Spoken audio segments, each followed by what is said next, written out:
НАБУ задержала бывшего нардепа Николая Мартыненко. Его подозревают в нанесении ущерба госпредприятию «Восточный горно-обогатительный комбинат» в 2014-2016 годах на сумму более 17 миллионов долларов.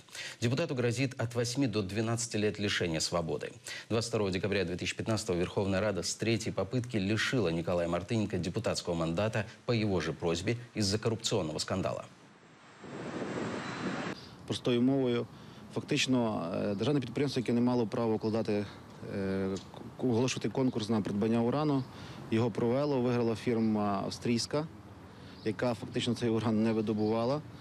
І гроші після перерахування з державного підприємства «Схід-ГЗК» були перераховані на австрійську фірму, яка фактично бенефіціаром якої є наші підозрювані.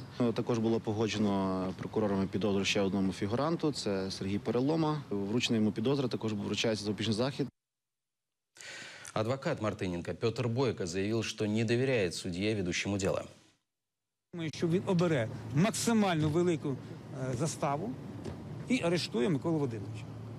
Тому що очікувати від Бобровника, проти якого порушена кримінальна справа самим НАБУ, тоді, коли він залежний від того органу, до якого він звертається, я не можу повірити цьому судді в його об'єктивність, в його незалежність. Я думаю, що він винесе саме таке несправедливе і незаконне рішення.